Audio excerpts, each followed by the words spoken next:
가성비 태블릿이 갖고 싶다면 그냥 이거 하나 사면 되는 패드. 수많은 리뷰어들이 이미 리뷰해서 또 리뷰 봐야 하나 고민이 되는 패드. 하지만 지금도 가성비라 점검 리뷰도 참고해봐야 하는 패드. 샤오신 패드 프로 12.7 2025입니다. 저는 아이패드 프로 유저입니다. 이 아이패드는 가격을 200만원 넘게 주고 샀죠. 그런데 왜 또 패드를 샀을까요? 다른 사람들이 다들 좋다고 하니까 따라서 한번 사봤습니다. 언제? 바로 2025년 11월 11일 중국의 블랙 프라이데이라고 불리는 광군제 때 샀죠. 그리고 4개월을 묵혀놓았다가 개봉을 했습니다. 이야, 때깔 좋다. 당연히 200만원짜리 패드랑 비벼서 더 좋다고 하면 사기입니다. 비싼 건 비싼 값을 하는 법이니 범접할 수 없는 영역이 있어요. 하지만 가성비 제품들은 가성비 제품 나름의 성능을 갖고 있습니다. 왜 이 제품 여러분들이 주목을 해야 하는지 내돈내산으로 질러버린 이 제품에 대한 12가지 사실 짚어봤습니다.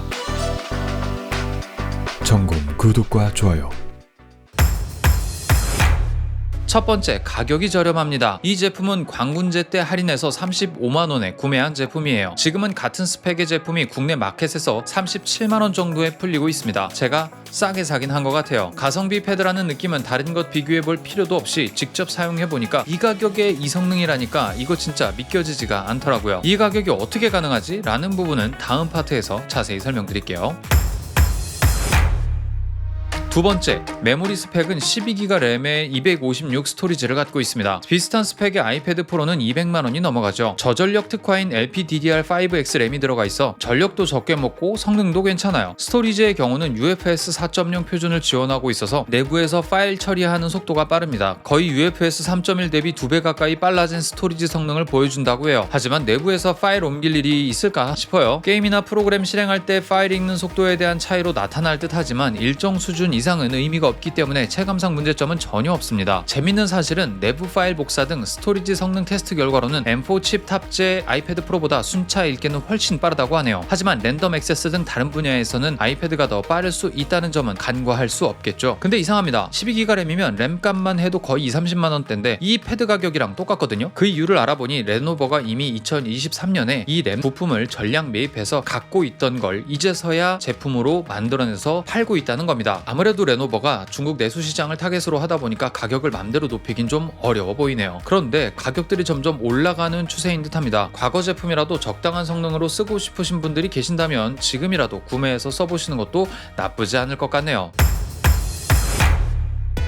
세 번째, 디스플레이는 12.7인치로 거의 13인치급 아이패드와 비교해도 절대 꿀리지 않는 화면 사이즈를 갖고 있습니다. 그런데 아이패드에 익숙해져서 그런지 좌우로 긴 사이즈는 왠지 적응이 잘 안 되는 느낌이에요. 디스플레이는 전문가의 세격을 재현해주고 있습니다. 이전에 갖고 있었던 샤오미 패드 7의 경우는 144Hz가 된다고 했긴 했어도 세격 표현의 범위가 좋지 않았기 때문에 그렇게 디스플레이가 좋다는 느낌을 받지는 못했어요. 하지만 이 버전은 확실히 쨍하고 좋다는 생각이 듭니다. 화면 밀도도 273ppi 라서 아이패드보다 선예도도 좋아요. 참고로 P3 세격은 10억 개의 색상까지 표현이 가능하다고 보시면 됩니다. 실제로 화면을 보면 색감이 풍부한 걸 느낄 수 있죠. 정확히 말하면 P3 96% 스펙을 갖고 있다고 해요. 안타깝게도 색온도 적응형 센서는 들어가 있지 않아서 주변 광도에 따라 화면의 색상이 조정되지는 않습니다. 한마디로 애플의 트루톤 기능 같은 건 없다는 거예요. 근데 뭐 상관없습니다. 그 정도는 가격으로 충분히 커버 가능한 영역이에요. 청색광에 신경 쓰인다고 하시는 분들은 시력 보호 모드를 켜고 쓰시는 걸 추천합니다.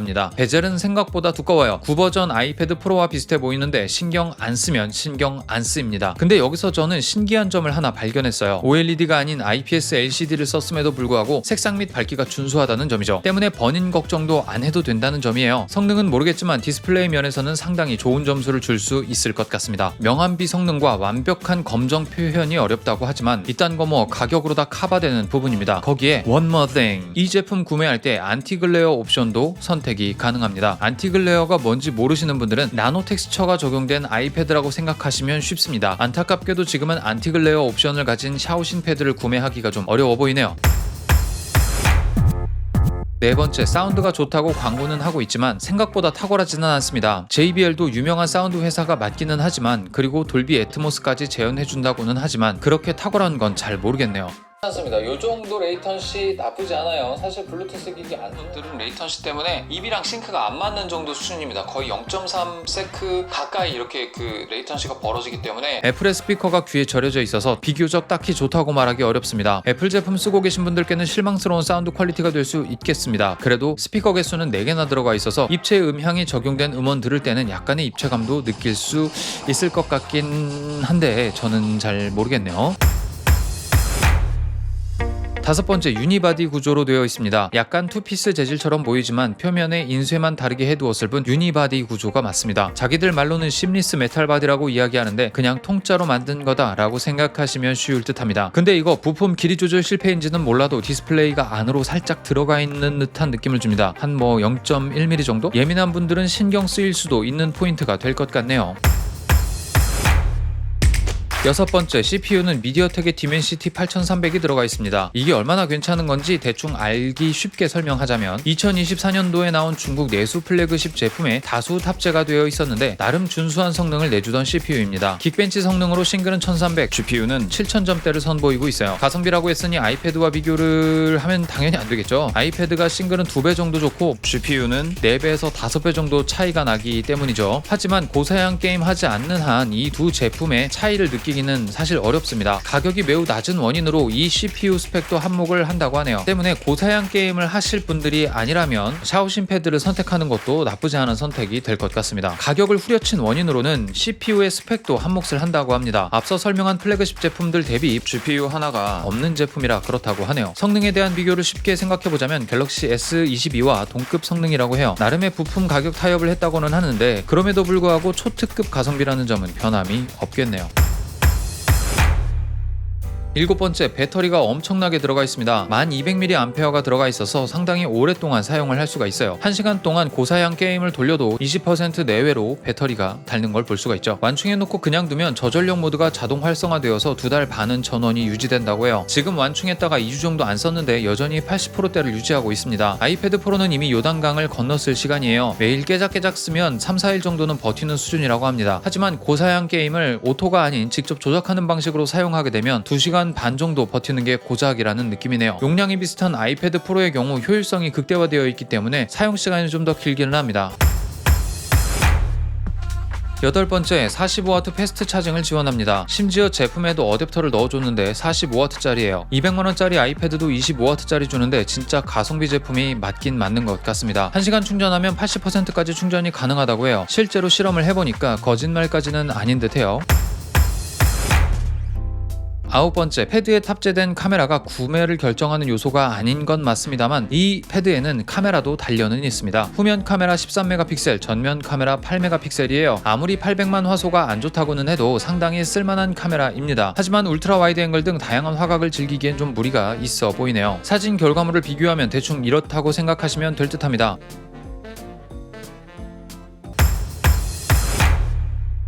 열 번째, 편의성이 생각보다 좋습니다. 지문 인식이 들어가 있어요. 나름대로 인식률이 좋습니다. 속도도 빨라요. 10번에 한 번 꼴로 인식을 못할 때가 있기는 한데 매번 패턴 입력하기 짜증나는 것에 비해서는 쓸모가 있습니다. 아이패드의 안면 인식은 압도적으로 좋기 때문에 그것에 비할 바는 아니지만 이 지문 인식이 샤오신 패드의 나름대로의 장점이라고 볼 수 있습니다. 가만히 살펴보면 의외의 편의성이 좀 있는데 요새는 아이패드에서 사용이 전혀 불가능한 SD카드도 사용이 가능한 점은 높이 살 수 있겠습니다. 물론 유심 침이 있어야 뺄 수 있다는 점은 편의성 부분에서 아쉽다고 할 수 있지만 내장 SD카드를 뺄 일이 있겠나 싶은 생각이 들기는 하네요. 11번째, 통신 칩은 최신 버전에 비해 좋지 않습니다. 와이파이는 6까지 지원하고 블루투스는 5.3까지 지원하네요. M2 아이패드 프로보다 조금 안 좋은 수준이지만 속도는 완전히 동일하다는 거. 이쯤 되면 성능 빼고 200만원짜리 패드만큼 좋은 점이 많아 보입니다. 아직은 국제 롬 버전이 없는 샤오신 패드 2026 GT13에는 와이파이 7, 블루투스 6 탑재하고도 40만원대니까 이쪽 계열이 그냥 가성비의 왕이라고 보시면 되겠습니다. 근데 샤오신 패드 2025 버전의 와이파이 6도 괜찮은 게 최대 이론 속도 9.6GBps/s입니다. 우리가 사용하는 일반적인 바이트로 환산을 하더라도 초당 1GB짜리 파일 하나는 거뜬히 주고받을 수 있는 사양이에요. 일반적인 환경에서는 전혀 불편함을 느끼기 어려운 스펙이라고 볼 수 있죠. 12번째, 액세서리가 저렴합니다. 펜슬이 5만원 내외, 키보드도 10만원 안쪽이라 아이패드 대비 각각 너무 저렴한 가격대를 보이고 있어요. 풀세트로 구매해도 그냥 아이패드 저렴한 거 본체 하나 사는 것과 가격 차이가 크게 나지 않습니다. 필압은 4096단계로 나눠서 입력이 가능하다고 하고 키보드 역시 애플의 30만원짜리 키보드와 비슷한 스타일을 갖고 있네요. 호고핀이 존재해서 딱 붙이면 바로 인식하는 형식입니다. 타건을 실제로 안 해봤기 때문에 이번 콘텐츠 조회수 잘 나오면 이것까지 리뷰해보도록 할게요. 여러분들의 힘이 필요합니다. 구독과 좋아요 꾹꾹 눌러주시길 부탁드려요. 여기까지 12가지 항목에 대한 사실과 사용하면서 느낀 점을 나열해봤습니다. 종합적으로 이야기하자면 샤오신 패드는 그냥 가성비를 넘어 갓성비가 맞습니다. 2022년 출시된 170만원짜리 M2 아이패드 프로와 비교해봐도 근본적인 성능 말고는 그렇게 떨어진다는 느낌을 받기 어려웠어요. 특히나 우리가 주로 사용하게 되는 화면의 크기, 밝기, 색상 표현 성능, 화면 주사율 등 아이패드와 비교해서 전혀 떨어지는 느낌이 없었죠. 통신 표준 자체도 동일하다시피 해서 게임을 다운받고 혼잡한 환경에서 사용하는데 전혀 문제가 없더라고요. 무게 역시 다른 패드류에 비해 너무 무겁지 않은 상황이다 보니까 아이패드보다 오히려 이걸 더 들고 다니고 싶다는 생각이 들 정도였어요. 여러가지 작업을 하기에도 나쁘진 않지만 아무래도 저가 라인업이다 보니까 하단 포트의 전송률은 좀 아쉬운 편입니다. 이론상으로는 USB 3.2 Gen 1을 지원한다고 하니 실질상 초당 1기가의 전송률을 보여야 하나 카피 속도에서 그렇게 빠르게 나타나진 않습니다. 체감상 초당 150MB 정도가 최대인 것 같더라고요. 이걸로 프로의 영역에서 작업하기에는 조금 어렵다는 판단이 들긴 했습니다. 급할 때 작업은 충분하다고 볼 수도 있겠죠. 짧은 쇼츠 찍고 업로드하기에는 부족함이 없어 보입니다. 휴대폰 작은 화면 불편할 때는 이렇게 큰 기기로 찍는 것도 나쁘지 않을 듯 하네요. 무게는 다른 태블릿들에 비해 아주 가볍다고 볼 순 없지만 태블릿 무게로는 적당하다 할 수 있기에 여기저기 갖고 다니면서 찍기도 괜찮습니다. 물론 거치대가 좀 거창한 게 있어야 찍고 편집하기 좋겠지만 대부분의 사람들에게 넷플릭스 머신으로 사용될 것이기 때문에 크게 의미 없는 포인트라고 보여지네요. 제가 애플바가 아니고 갤럭시 유저였다면 굳이 갤럭시 탭 사느니 이거 사서 쓰는 게 훨씬 효율적이라는 느낌이 들었습니다. 샤오신 패드는 국내에서 사설 수리 업체에 맡길 수밖에 없으니까 수리 이후에 정상 작동한다는 보장도 낮은 편이죠. 이런 단점에도 불구하고 미친 듯한 가성비 때문에 한 번쯤 사서 써보는 것도 나쁘지 않은 선택이 될 수 있습니다. 문제는 중국 내수용이라 개인정보가 미친 듯이 유출될 가능성이 있다는 점은 리스크로 작용하겠네요. 아무리 공공의 정보가 돼버린 내 개인정보라고 하더라도 내 개인정보를 누군가 볼 수 있다면 위험하겠죠. 이럴 땐 VPN 쓰면 이조차도 암호화돼서 막을 수 있을까요? VPN 광고주님들 보고 계십니까? 여기가 여러분의 자리가 될 수 있어요. 네, 연락 부탁드리겠습니다. 여기까지 샤오신 패드에 대한 리뷰였습니다. 점검, 구독과 좋아요.